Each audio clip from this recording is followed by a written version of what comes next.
I'm talking a lot more to companies about their employer branding, a real opportunity to add another service to what we offer. Those agencies that we've seen grow this year looked after their current clients. If you're not in front of them, they're off sniffing over somewhere else. There is no one bag for recruitment. Every single industry is represented. Perms and Sems, UK only, Northwest only, international. There is AI involved in that, but having that scalable, repeatable process that has delivered a result, that's what we sell ourselves on. I'm Nitin Sharma, you're watching RecTalk, and I've got some more recommendations for you. My first recommendation is to start taking your marketing more seriously as a recruitment business. No better way to do that than to partner with a recruitment marketing specialist agency who know what they're doing. On this occasion, I highly recommend The Marketing Junction, led by Robert Woodford. Robert's been in the recruitment marketing game for over 30 years. There's nothing he doesn't know about how to write the best blogs for your business, how to drive inbound traffic to your website, how to engage with a wider pool of candidates, a whole range of other marketing activity that you need top of funnel to drive the revenue in the end. Revenue driving is the key focus for The Marketing Junction, and that's why they are highly recommended on this occasion. My next recommendation is RecLaw. They're the lawyers for recruiters who actually speak recruiter. If a backdoor bandit sneaks through a hire, if a client ghost payment, or your terms get tested, Barry and his team will bring the legal firepower to stop these villains in their tracks. So make sure you've got them on speed dial, and you'll thank yourself later. Their words, not mine. Highly recommended, details in the description. My next recommendation is for those one-person businesses, the solopreneurs in the recruitment industry. Look, we know balancing business development and candidate attraction is a pretty tough ask, especially in the current climate that we're in. And Job are out there trying to make that a little bit easier, well, a lot easier actually. Job is a platform that's dedicated to the solopreneurs out there. They go out, they win the work, they win the businesses. These are qualified leads, qualified vacancies, where fees have been agreed that are attractive to the recruitment hiring teams within these businesses, but also attractive to the recruiters working on the roles. So you get to keep 80% of the agreed fee. They will do all the hard work in terms of winning the vacancy, putting the terms together, getting the brief for you. All you've got to do is show up with your candidates and put them into jobs. Get to heyjobber.com. Details are in the description below. We did a great episode with Andrew detailing a bit more about the why and how. Highly recommended. Time for my next recommendation. The UK recruitment market moves fast. Growth targets change, costs rise, and hiring locally isn't getting any cheaper. In 2025, over 30 recruitment agencies stopped overpaying for talent and started scaling smarter with Infinity Staff Global. Ross and the team help these guys by outsourcing key recruitment roles out to South Africa. Agencies embed fully trained recruiters, resources, BD professionals, whatever you need for your team, directly into their teams, working UK hours, using your CRM, and delivering real results. You reduce payroll costs, you cut HR and admin burden, and you gain access to a deep talent pool of experienced recruitment talent, all at a fraction of UK costs. Scale up when demand rises, stay lean when it doesn't. Makes sense, right? Details in the description. My next recommendation is Sourcewell. Sourcewell is a recruitment productivity platform that helps recruiters get more done without the admin overload. Recruiters lose over 8 hours a week updating CRMs, chasing up workflows, writing meeting notes. That's an entire day that's spent not working. With Sourcewell, recruiters can do more with fewer tools. It manages every interaction from first touch all the way through to final placement. With every email, with every note, task, conversation, it automatically tracks back into your CRM. Sourcewell offers modular tools that are built specifically for recruiter workflows, including outreach, sourcing, data validation, inbox automation, AI note-taking, phone, SMS, WhatsApp conversations, you name it. It's all designed to work seamlessly together. You can plug in individual modules into your existing tech stack, or you can run everything as an all-in-one solution and use their new CRM module. The result is less tab hopping, cleaner data, and better visibility, freeing your team to focus on relationships and revenue. Make 2026 the year you spend less time on admin and more time recruiting. They're currently running free trials on their AI note taker and inbox agent modules. Details are in the comments. And my final recommendation before we jump back in is Nodex. If you're looking for a recruitment website, if you're looking for a job board, if you're looking for a tech product to be built for your recruitment business, Nodex are the guys that I partner with. They're the ones that I recommend you partner with. Get in the comments or the description of whatever you're watching this on and get in touch with them.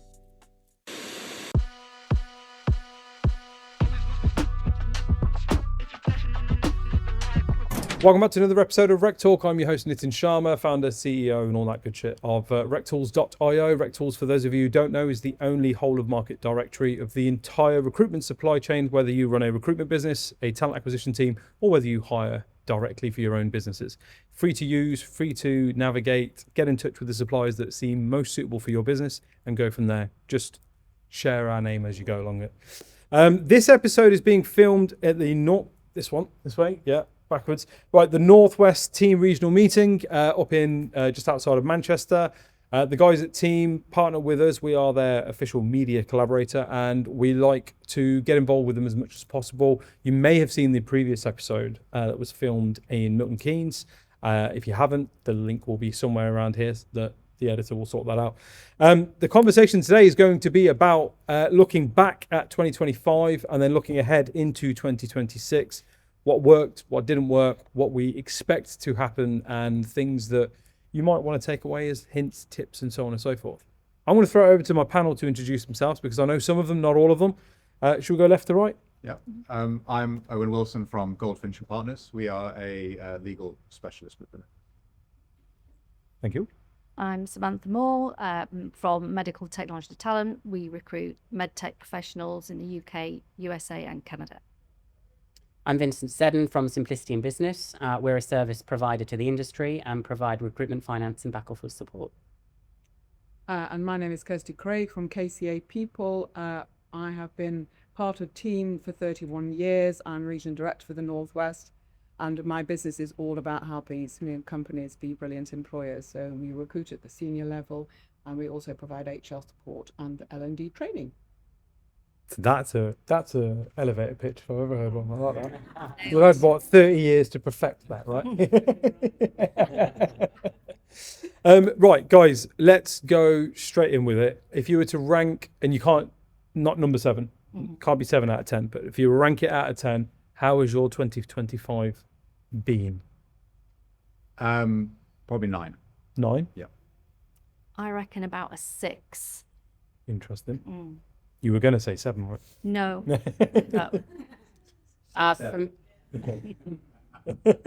For us, it's been an 8, which is a lot better than we anticipated. Interesting. For me, it's the other way. I'm probably a 5 because the recruitment I do has specialist small businesses. They've been very, very reluctant this year to go down that route, and so but the HR and the L&D side was kept us busy. Okay. Interestingly. Wow. That is interesting. So we'll explore that in a minute. Tell me about the 6.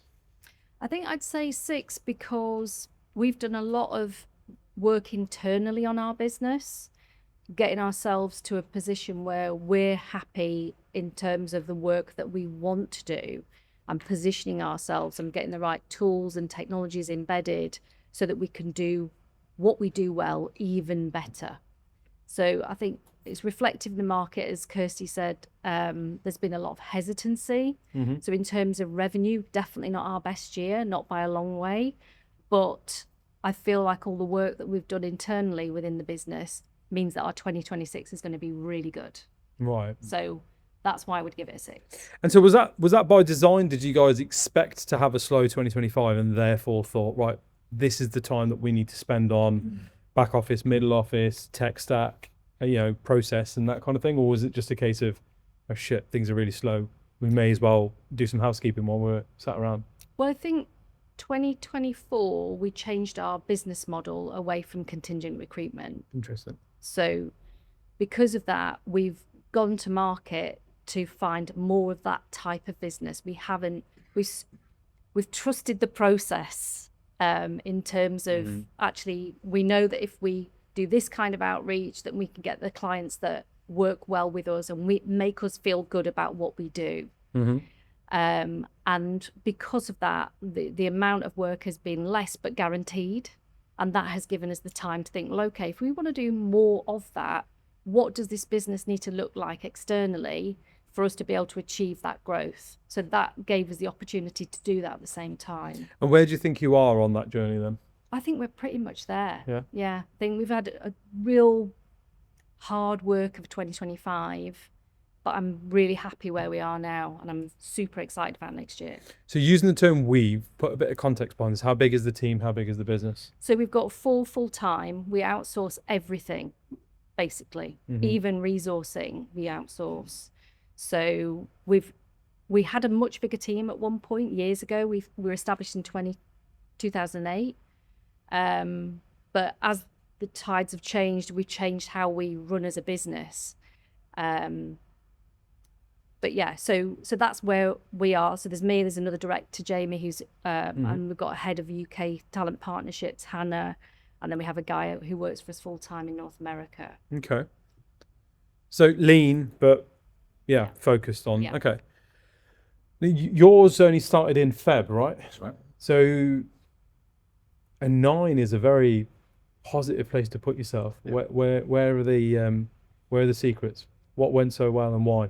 I think it was circumstantial, and I think we're very similar, actually. I think although I've been in recruitment for 7-8 years, I took 2 years out working in employee benefits. And I had the fortune, I think, that a lot of people would want of, if you had the opportunity to start again, with the knowledge that you've gained over the years, what would you do differently? What would you correct? What would you never do again? And I was fortunate when I was going back on my own again to go, right, let's create something that I genuinely think would work and learn from the mistakes that were extraordinarily painful and sit down with some fantastic collaborators, sitting down with Miles Lloyd for a start, and being able to just pick his brain for hours and hours and hours. And some other people, marketing people, experts that were generous enough to donate their time to me because they believed in me and said, right, let's create something that we truly believe will just break that old-fashioned mold, go in a totally different direction, and make this work, and learn from all that pain, make that pain really worthwhile. And that's why I give it a 9. Are you perm, temp, combination? Perm only. Perm only. Yeah. Contingent, retained? Retained. Well, a combination of both. It's try before you buy, and then absolutely everything after that is retained. Interesting. Yeah. Okay. I'll throw it over to you then, Kirsty. You said that your HR and non-core recruitment services carried your business through this year.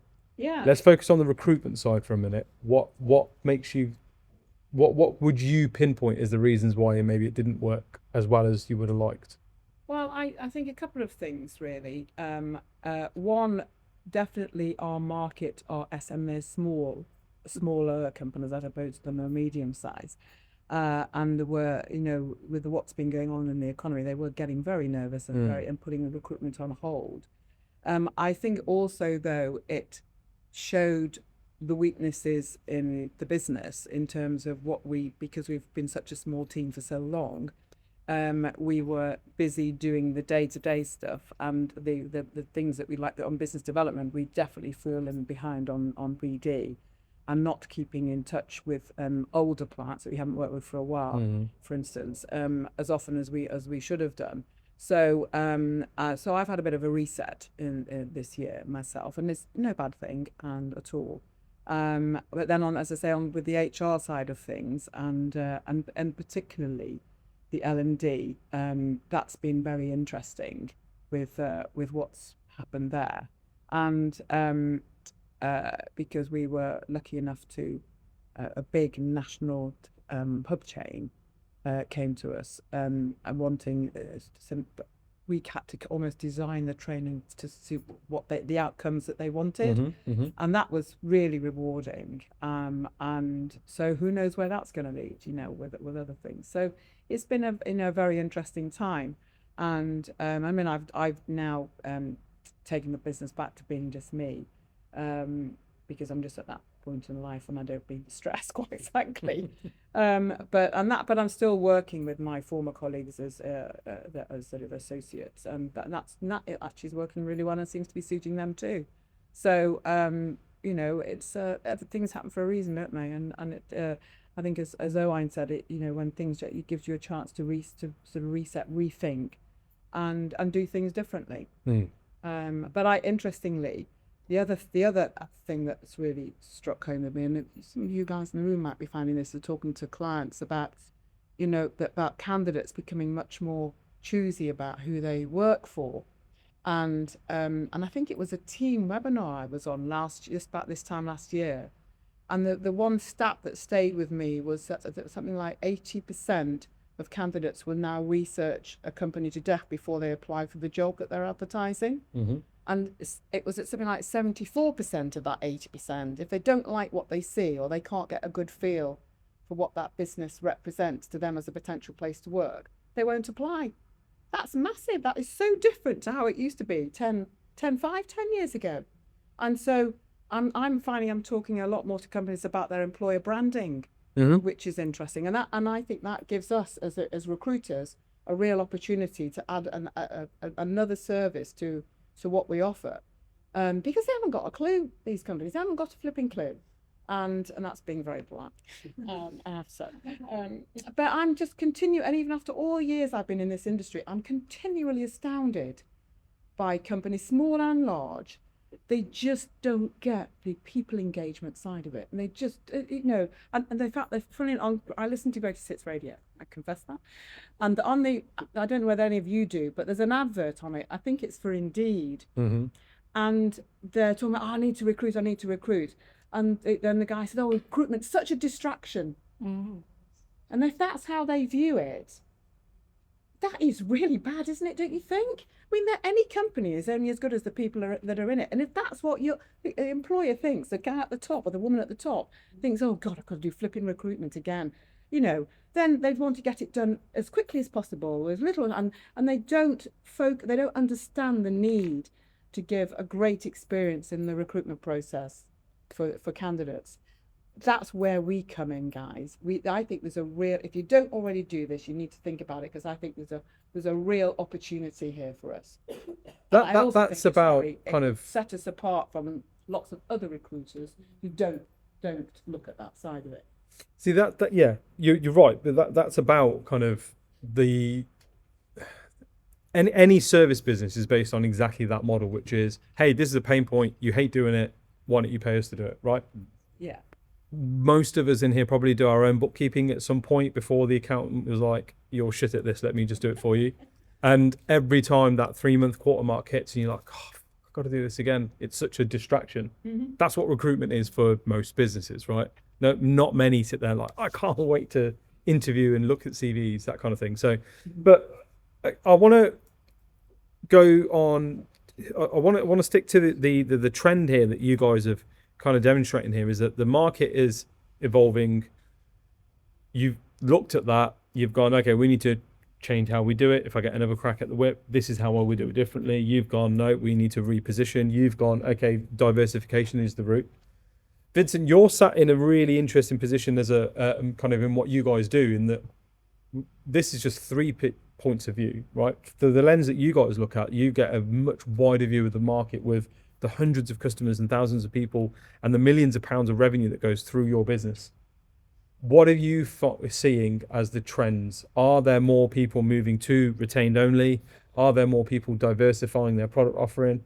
Are there more people going from maybe perm only to now, actually, I've never done temp before, but shit, that looks like where the money's at, I'm going to do a bit of temp? Well, I think what's really interesting is, yes, there's only 3 people that we've heard from here, but that's exactly what we're seeing across the industry. So if we put it into perspective, we've supported almost 400 recruitment agencies this year, and we've never seen such a big gap in those that are doing really well and those that aren't. And when we came into this year, it was doom and gloom. And one of the things that we really want to do when we go into next year is remain optimistic, because it has been extremely topsy-turvy this year. We've seen so many U-turns and so many agencies go from one to another, and then at the 11th hour change. And that comes down to client demand as well, but it also comes down to the industry that we work in and the demand that we've got. So for us as a service provider, we see the trend before it happens, and we've seen so many perm agencies give us a call and say, can you help us set a temp desk up? And that's the first thing that they say. We then ask them, have you ever had any experience in doing that? And the answer is normally no. And at that point we go, oh shit. So yeah, there is a huge change in the industry at the moment, and I would definitely say give it a go, but do what you do well. And those agencies that we've seen grow this year have been those that have looked after their current clients, reach out, keep that relationship active, because if you're not in front of them, they're off sniffing over somewhere else. And it costs so much to get a new client on board. It does for us to get a new agency on board. So for us, we've worked really hard to try and keep our agencies and then add sustainably to it. So it might take you a bit longer, but it's much more secure for you as a business. My first recommendation is to start taking your marketing more seriously as a recruitment business. No better way to do that than to partner with a recruitment marketing specialist agency who know what they're doing. On this occasion, I highly recommend the Marketing Junction, led by Robert Woodford. Robert's been in the recruitment marketing game for over 30 years. There's nothing he doesn't know about how to write the best blogs for your business, how to drive inbound traffic to your website, how to engage with a wider pool of candidates, a whole range of other marketing activity that you need top of funnel to drive the revenue in the end. Revenue driving is the key focus for the Marketing Junction, and that's why they are highly recommended on this occasion. My next recommendation is RecLaw. They're the lawyers for recruiters who actually speak recruiter. If a backdoor bandit sneaks through a hire, if a client ghost payment, or your terms get tested, Barry and his team will bring the legal firepower to stop these villains in their tracks. So make sure you've got them on speed dial, and you'll thank yourself later. Their words, not mine. Highly recommended, details in the description. My next recommendation is for those one-person businesses, the solopreneurs in the recruitment industry.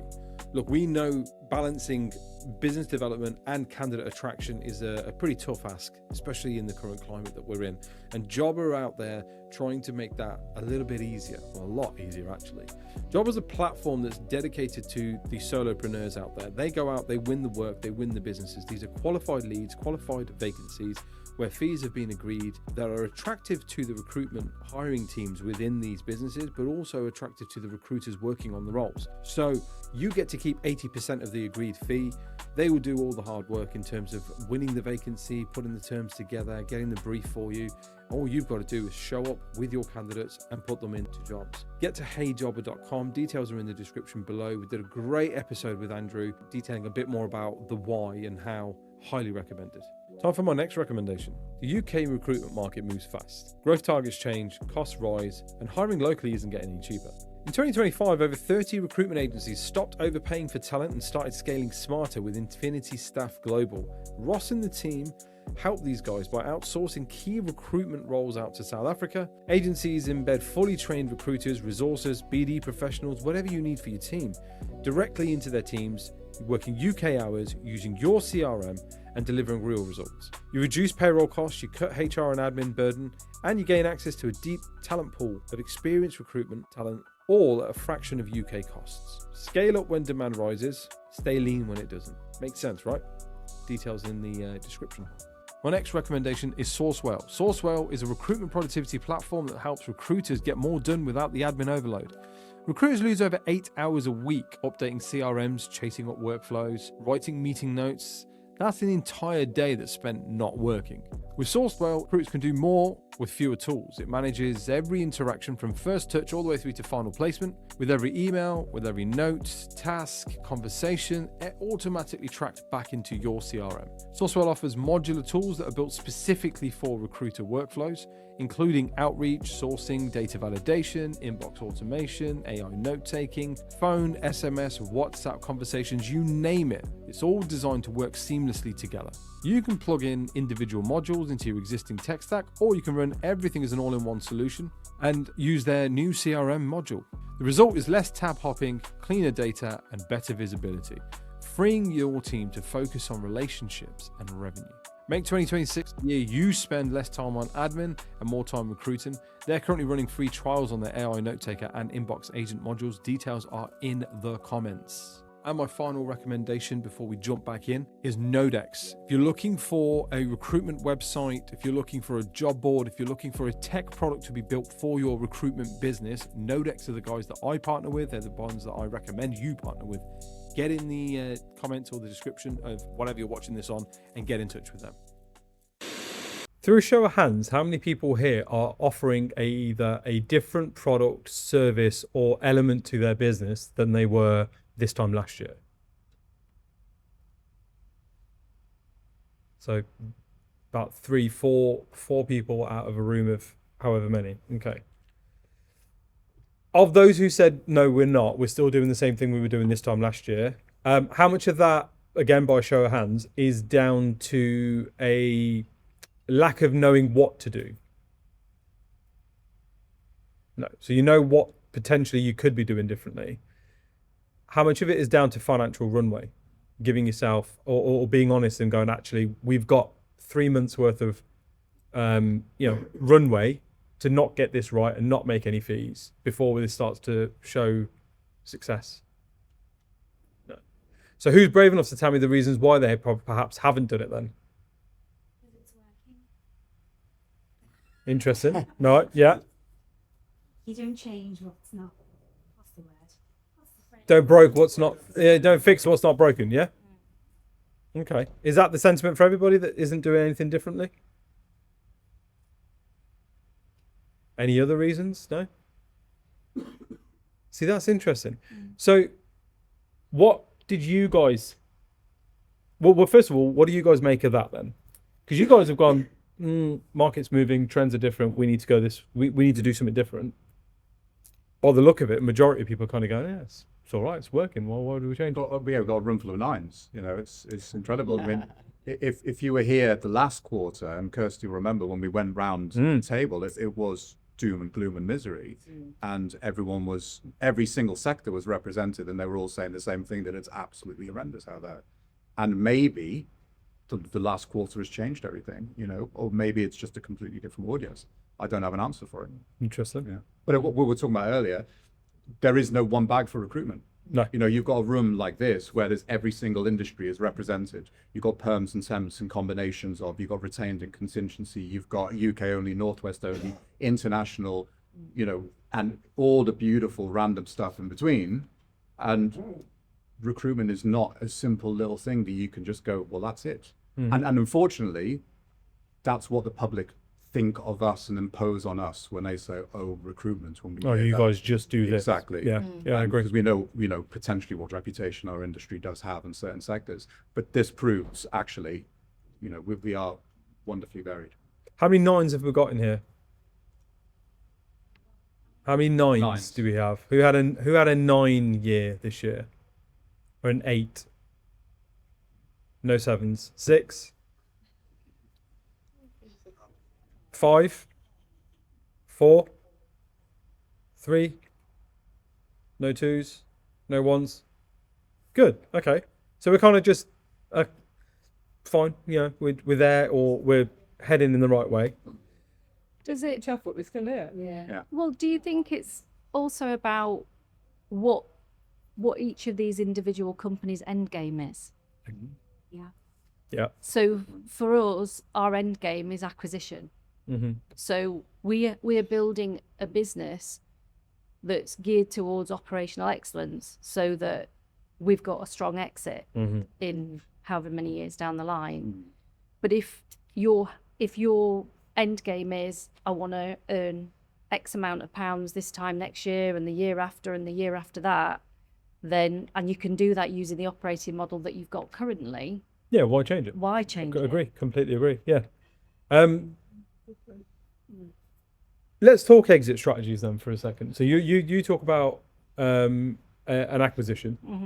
How long ago was that the plan? And then how long did it take you guys to go, okay, no, we need to start positioning the business for acquisition?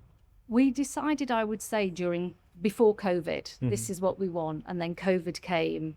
And even though we're in the MedTech market, there was not a lot of R&D going on.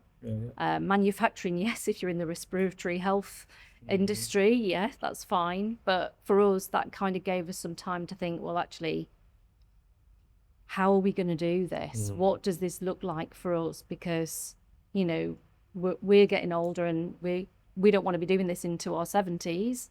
So we then had to sit down and work out, well, what does this look like? And changing that operating model from employing everybody in-house and having all of that additional cost base to our business, and joining someone like Team, where we can say, well, okay, I need a HRD.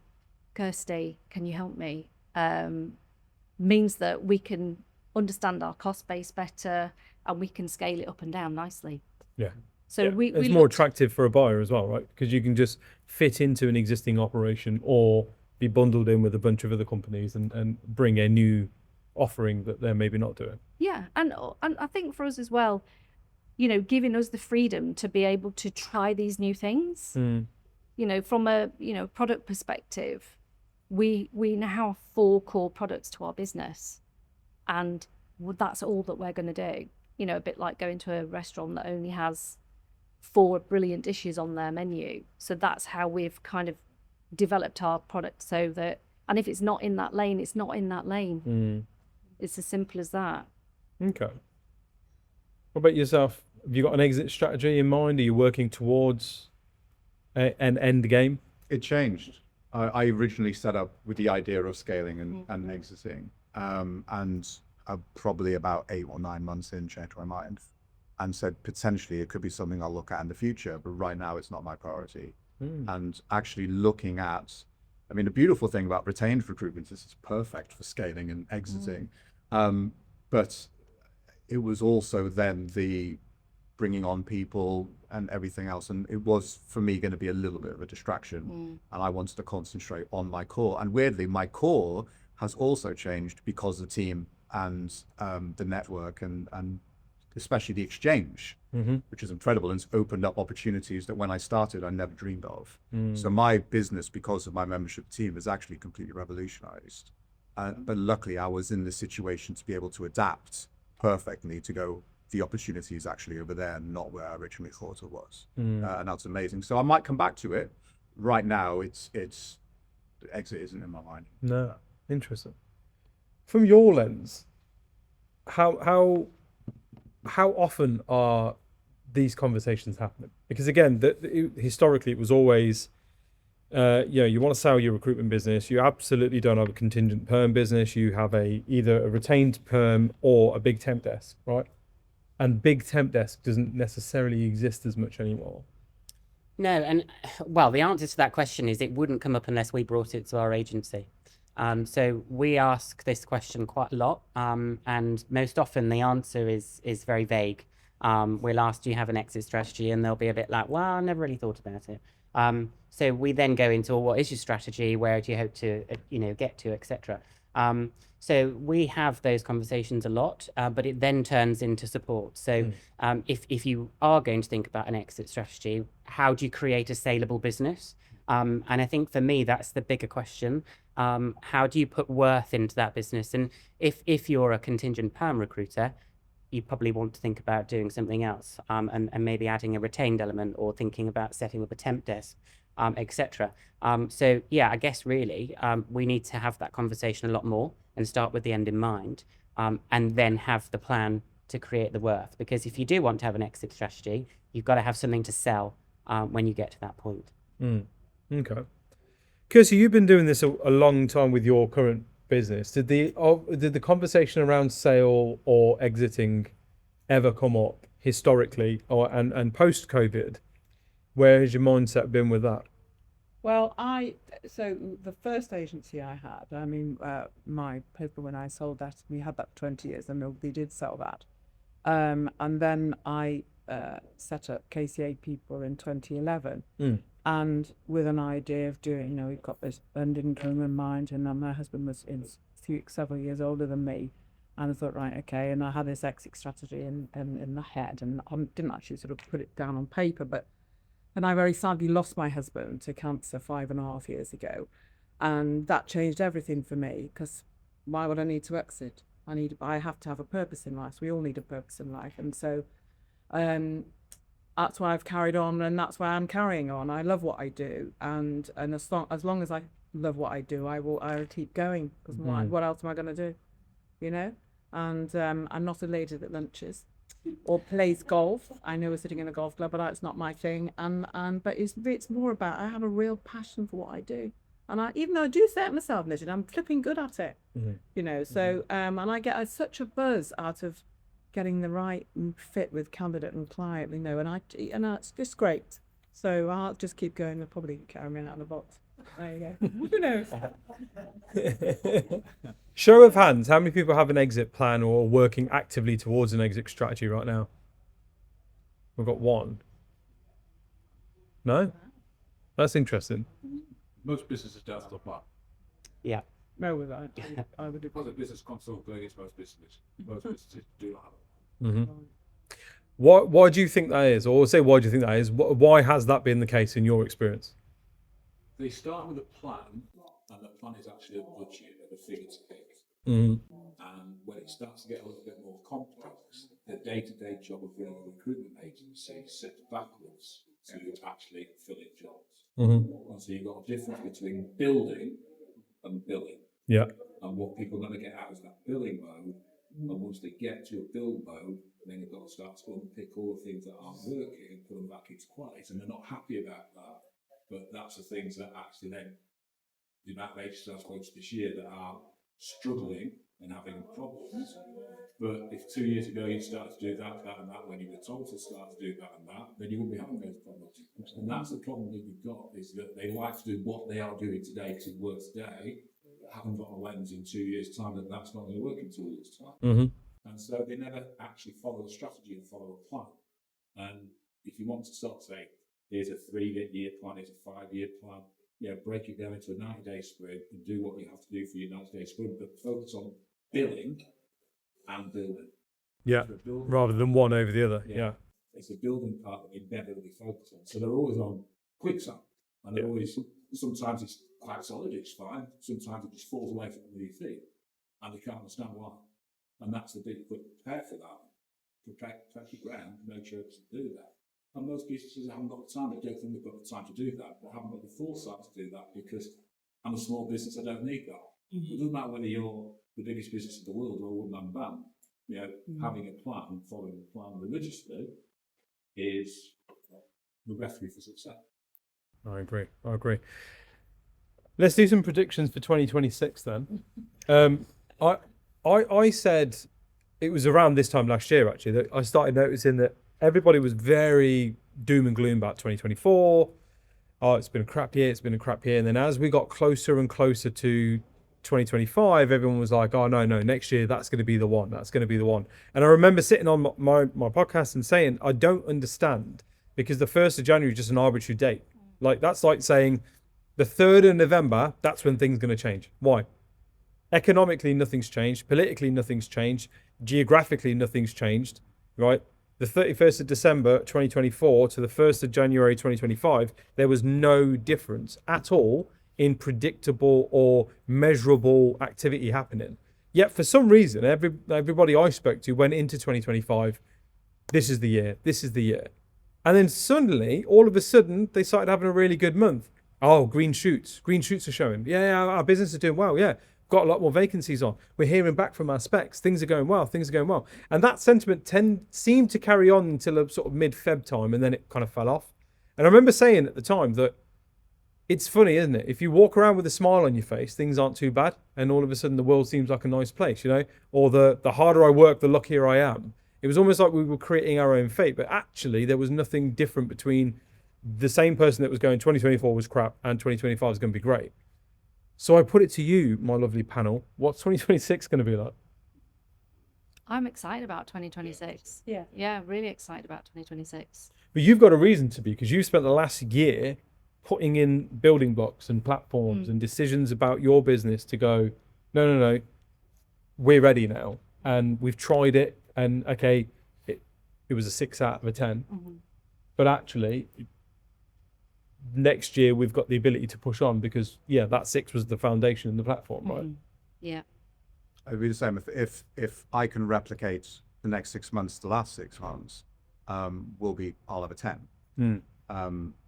Diversifying again with the new opportunities that are available, but having law firms on retainer, we already have a huge active list now that will be closed off week 1, week 2, month 1 next year. but because they're on retainer, we know what we're going to be doing Q1. It is, again, that learn the lessons from previously. How should this be done? Yeah. Well, I've got a list ready for the 3-4 retained clients that I have. It's like every single vacancy that we're going to be dealing with, and we're already started. So Q1 2026, it's already begun. Yes, it started weeks ago. Interesting. Trends for 2026. What do we think? Well, a bit like Sam. I've, with what happened early this year, I've been doing a lot of work in prepping to getting myself organised and in the right place to hit the ground running. So by the end of this month, by the time I'm up to Christmas arrives, then I expect to be at a particular level where I'm looking forward, and I think 2026 is going to be a much better year, and particularly with having some really interesting conversations with potential clients that are getting referred to me. A lot on the L&D side as well. I'm interested the management training, which again, maybe companies are waking up and smelling the coffee about upskilling new managers so they don't lose people. Yeah. That's another. Are they doing that, or are they listening to you? Well, What? I have to ask myself why they're actually wanting to engage with me now, whereas perhaps 6 months ago they might not have wanted to, and because it's a cost, isn't it, for them? But I talked to them about it being an investment. I said, because it's a lot more costly if you lose an experienced member of the team because you've given them a new manager who doesn't know how to manage them, and that's the main reason people leave the job, isn't it? Most of us know. So I find it very interesting that there's a definite shift going on, and I think it's keeping up with that shift, and I think that we at KCA people could do that, and we're already starting. So yes, I'm actually pretty confident. Confident, okay. Yeah. I think It's the year of the horse anyway, guys. Oh, good. Which Better. is a very positive thing about it. So I was told. Interesting. We've just done an annual review with one of our RPO clients. And prior to taking us on, they used a contingent model, lots of different recruiters doing different things, and their attrition rate was 41%. Jeez. Wow. We've worked with them for the last 12 months down to 17%. Well, that's fantastic. So that's great data to be able Yeah. to then take back to people who say, no, I'm going to be using this person for this one and this one for the other. Yeah. Actually, You've got a case study though, It is that, yeah, because they're not the exception. No. They're the rule. That this is happening everywhere, and you can go, look, yeah. you're exactly like this company. Yeah, and we couldn't do that without our team partners. Yeah. So, for us, we know that model works, and we're pushing that hard now because we've got a great case study. It's right within our sweet spot in terms of our industry, and we're in bidding process for 3 others for next year. So, try it, switch it about a little bit, tweak it, and then push forward with what works. Good data. People love it. What do you reckon, 2026? Well, first of all, I think 2026 will be what you make it, and the opportunities are out there. I've got to practice what I preach and go into it with some optimism. But we are in a lucky position at Simplicity that we can see across the board, and there are huge pockets of growth.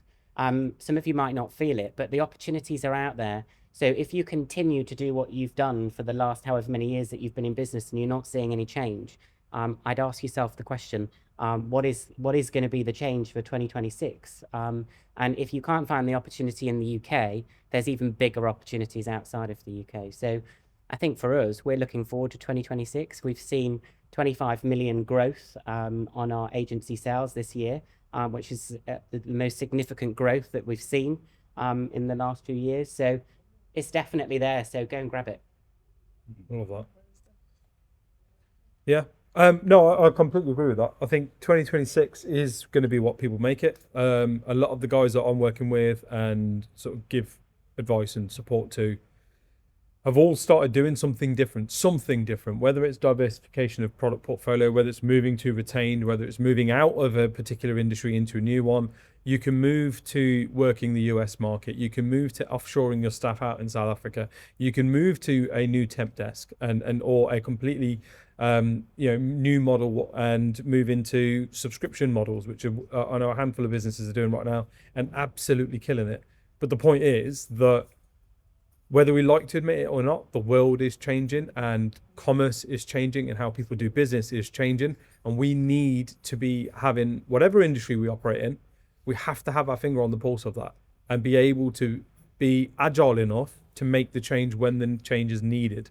Because, as you guys say, it's easy to just carry on doing it, what you're doing, if you're happy with a 5 or a 6 and you kind of like, I paid my bills and, I paid myself and things were good. That's great. But just look back at the last couple of years, there are umpteen examples of business owners who didn't have the confidence in their own ability to change and shift and adapt. And they're the ones that ended up wrapping up their businesses. And I'll hold my hand up and say, that was one of them was me. I started my business in 2027. In 2023, it all come to an end. And the reason was because as a business, we just kept doing what we always did and didn't think about changing because we knew best. We were the ones that knew best. So I could come at that from an experience perspective. Before we wrap up, we're going to go to an Ask Me Anything. You've got 4 incredibly intelligent people here who have had a cracking year in their own different ways. Has anybody got any? Has anybody got any questions for them? Would everybody like to pick their brains? Young man at the back. So, correct me if I'm wrong. None of you spoke about AI really on this entire panel. 39 minutes 24 seconds it took for those 2 letters to come up. That's probably the longest. It's really interesting. I mean, it's the first time you've had a team talk, meeting, whatever, where the topic hasn't come up. Why do you think that is? We do use AI within our business. It was part of our restructuring our tech stack and making sure that everything integrated into our CRM, so everything was visible, trackable, traceable, measurable. But it's not what we hang our hat on. The processes that we've developed for that RPO situation there was creating really solid recruitment processes that were the same day in, day out, and having that consistency, and then the company learning to trust that was right. And yeah, there is AI involved in that, but having that scalable, repeatable process that has delivered a result is more important. That's what we sell ourselves on more so than the AI. The AI is a tool. It's not the reason why we're successful. I'd echo that exactly the same. But we do use AI. Yeah. It has a very, very specific purpose in our firm. It's not the panacea that it's sold to be, and I think that's the problem. We've explored, we've tried, we've done ATSs that are coming out of Southeast Asia that claim to do absolutely everything and take every single bit of admin, and on the ground, on the surface, it looks fantastic, and they are quite functional, but they don't solve the problems. And unfortunately, it depends on where you are, I think, in your mentality on sales. Because I think especially when you're on LinkedIn or whatever it might be, the AI in recruitment is generally tailored towards sales activity. And that's where they see it being solving a lot of problems. It's coming into ATS quite a lot now as well. If that's your problem, great, use it for that. With our model and our retained and within our industry, it's not really needed. I would agree with that, and I don't think it's going to replace what we do at all, ever. And my question would be, has AI become the norm? Is that why it's not coming up in topics at the moment? I think it's because it's just a tool. Yeah. Right? We don't sit there and be like, oh, I'm going to use Bluetooth. It's just expected. When I get in my car, it's got Bluetooth. That's it. That's a standard now, right? We don't sit there and go, right, so we looked at our tech stack and then we looked at our stationery. And we spent a lot of time thinking about what station we needed. No, as a business, I'm supposed to have a pen and a fucking pad in my office, right? AI is exactly that. It's just the tool. Yeah. The problem is there's been so many snake oil salesmen out there that they've hit this market and this industry going, you guys are dumb and you've got money and you deal with millions and millions of pounds. This is the new thing that you should all be buying. And it's the only thing that's going to save your business. Yeah. And this whole year, that's happened. And now people have finally gone, shut up. Yeah. Like, just enough of that. You can tell that when you go to the expo in March and literally every stand was an AI company or some sort of AI product. And then you go to the one in Birmingham and it's BAU again. Oh, there's some payroll companies. Yeah. Oh, there's a CRM and they actually haven't even used the word AI. That's interesting. Oh, here's a marketing company and they're not talking about AI. They're all using it. You reckon? I'm old, so AI. I don't know. genuinely, and I've said before to people, if you're 25, 30 years younger than me, you're coming into it, that's the way forward.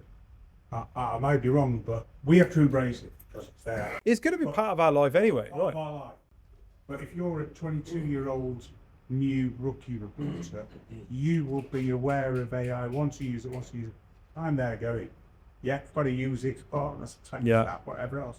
But do I know enough about it? No. Do I want to know a lot about it? No, but I really have to. But I do think, seriously, there's an age diversity. There's the I agree with that, John. And the old school people, Yeah. not to put themselves old school or Kirsty or anyone else, A lot we of just, you, we so- do the job well Yeah. because it's old school technology or old school thought process. Do the job well. Speak to your candidates. Good. Well, it's about people and communication and talking to them. AI can do so much. Make sure that they want to come back to you Yeah. as a client or as a candidate. But again, it's industry specific too, massively. We started talking that this room is so varied. There are going to be certain industries that it's actually just an absolute no-no. You are going to get pushback from clients saying, no, this is not appropriate actually for, banking, for instance. They're not really going to be that interested because they're actually more concerned with things like DEI and compliance and GDPR and stuff like that. And if you use the wrong AI tool, part of their process, you're in serious trouble. So there's a lot. So it's yes, age, I get it 100%, but industry too. I'll chuck that in there and say, be careful which industry you're operating in. Candidate engagement, this Kirsty's talking about. Yes. I talk so much bullshit to candidates and they love me. Why are you being so nice to me? Why then people aren't as nice as that? Well, I said, but you make us our money. At the end of the day, I want to place you. Yeah. That's it. That's why I'm being so nice. We've never had a guy so nice anyway. But just spurn a load of bullshit. You're so nice, you're so good, you're so good. Spend time with them. And then they end up often get the job and often coming back when they say you were really good. See, don't get it confused though. AI can be used to make candidates more sticky, right?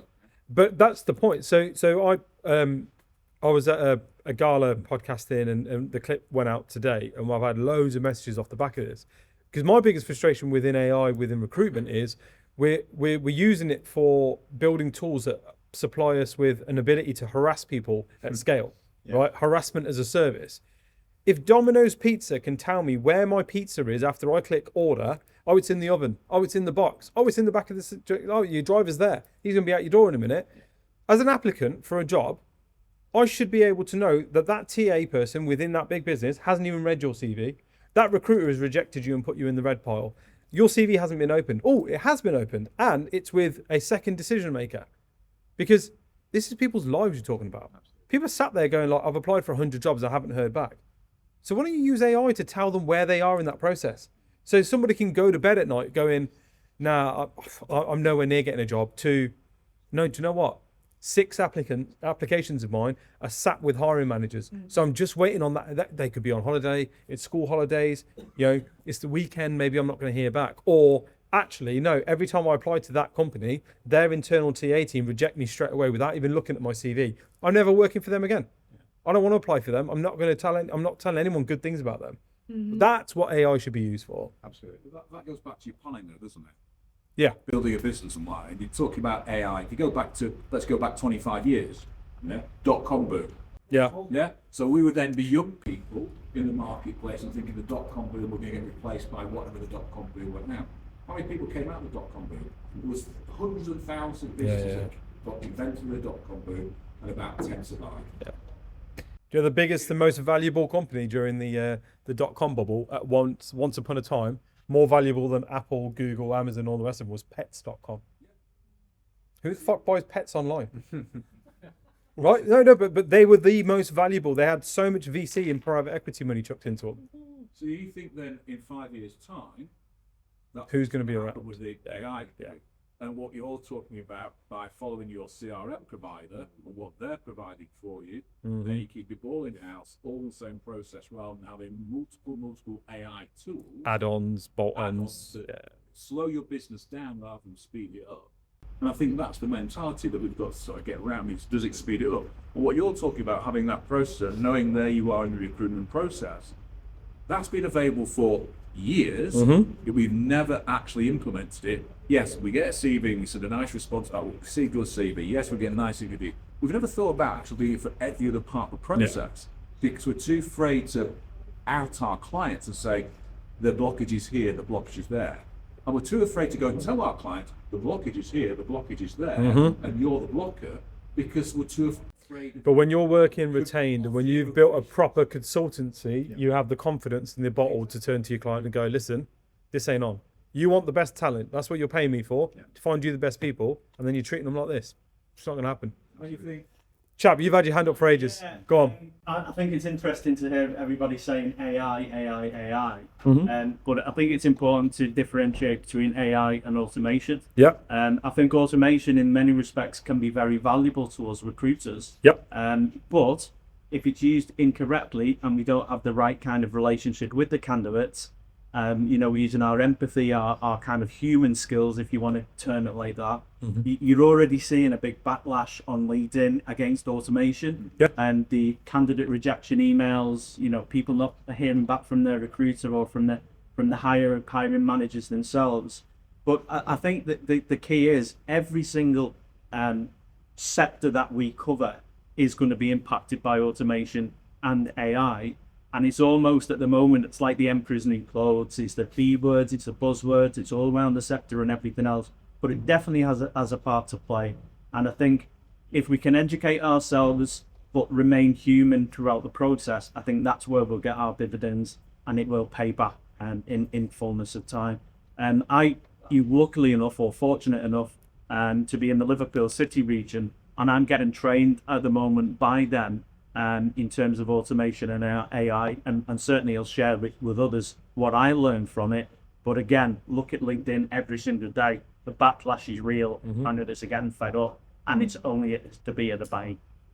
Love that. Any other questions for our panel? Go on. We got time for one more. No questions.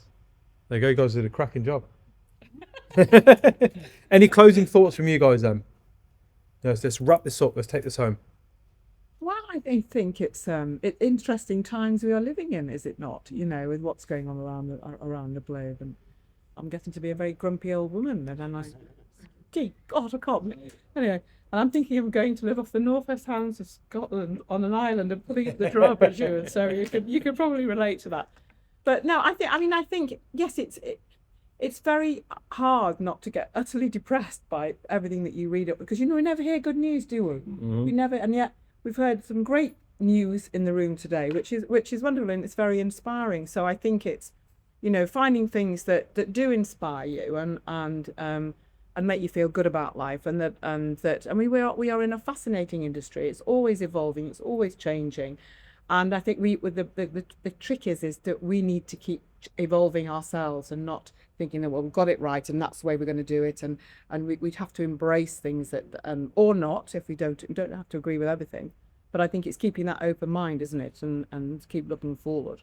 So I think with what you've done this year, Sam, I think was very interesting. I mean, don't know, making a couple of learnings from them. So thank you. For me, I think that what we've done over the last 12 months is really nailed down our relationships with our clients. And I can honestly say, hand on heart, I freaking love my clients. They are so receptive to change and to looking at things in a different way. And I think the key to that is us really understanding their goals. What is their 12-month plan? What is their 3-year plan? What is their 5-year plan? And when you're presenting changes that aligns with those plans, everybody's on board for it. And when you can deliver, case studies and examples of how that's worked for other people, it's really doing the selling for you. And so I think, for us as a business, aligning ourselves with the clients that share our same values, they're running at the same pace as us, and really understanding their objectives is what's helped us be successful. That's how I do it. So I think if you take anything away, when you're doing your reviews at the end of the year, is really sort of looking much bigger picture as a business instead of Mr. Engineering Manager. what's your hiring looking like for next year? It's kind of like, as a business, what are your goals for the next 12 months? What's important to you? Because if what's important to you is,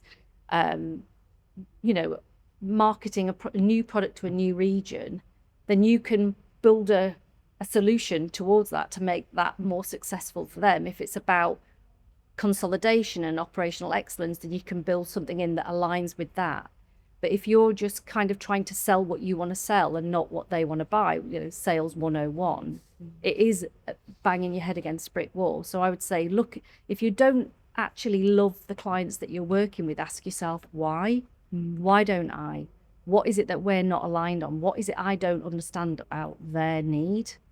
Once you understand their need, then it's really, easy to work collaboratively to build a solution towards that need. But otherwise, just gives a job, and not really understanding that bigger picture. So that's what I would do. I was in Liverpool yesterday morning, and I had a room full of about 50 law partners, and I'm really talking about the next 12, 24 months, or the kind of evacuation of London and the money that's coming into Manchester and Liverpool. And we were taught everything we've spoken about, why candidates are being really, really picky. What's your EVP and value proposition as an employer look like, and all this kind of stuff. And I remember finishing the talk, oh my God, I love my job. Just that 10-minute talk was the passion I felt inside me for what we do. The one thing I would change, and this year for me has been just all about change and trying to do things differently and trying to create that model that works. There's one thing I wish I hadn't done and would change and would bring into next year is, if you're going to fail very quickly. And I spent too much time with one client that was just not understanding that I was doing things in a different way and had that percentage contingency mentality and was treating me like that. I went, absolutely not. But it took me too long to get to that stage. So that's my next year. I think for me, echoing the relationship point, we mustn't forget what we are famous for in this industry, and that's creating great quality relationships. For me, it starts with my existing customers. I've had a fantastic year getting out and seeing and understanding, getting beneath the skin of each of those customers. And quite often, I'm quite surprised at what they want from us as a business. But that then gives us the opportunity to retain that business. Work smarter, not harder. Have a plan. And embrace change. Sometimes we don't have a choice. So it can make us better at what we do, but it's certainly not going to change who we are. I love that. Cool. My closing thoughts is to leave you with something to think about, which is the law of accumulation. The law of accumulation is that you should always be heading towards a goal, because if you are, you're heading forwards. Anytime you stop heading towards that goal, you are going backwards. There is no stationary in this universe. Nothing stays still. So if you stop doing the things, even the little things that you're supposed to do that you thought, oh, well, do you know what? I always prep my candidates, but on this occasion, I'm not going to do it. You'll step backwards. You're going to start rolling backwards, and that's where things will fall apart.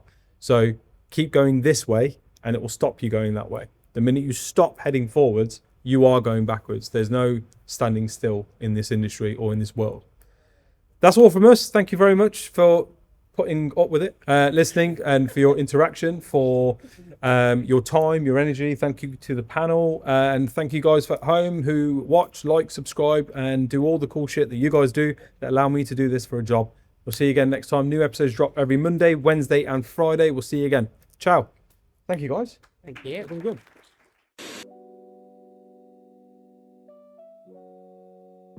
My first recommendation is to start taking your marketing more seriously as a recruitment business. No better way to do that than to partner with a recruitment marketing specialist agency who know what they're doing. On this occasion, I highly recommend the Marketing Junction, led by Robert Woodford. Robert's been in the recruitment marketing game for over 30 years. There's nothing he doesn't know about how to write the best blogs for your business, how to drive inbound traffic to your website, how to engage with a wider pool of candidates, a whole range of other marketing activity that you need top of funnel to drive the revenue in the end.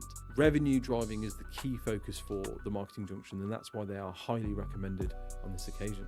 My next recommendation is RecLaw. They're the lawyers for recruiters who actually speak recruiter. If a backdoor bandit sneaks through a hire for client ghost payment, or your terms get tested, Barry and his team will bring the legal firepower to stop these villains in their tracks. So make sure you've got them on speed dial, and you'll thank yourself later.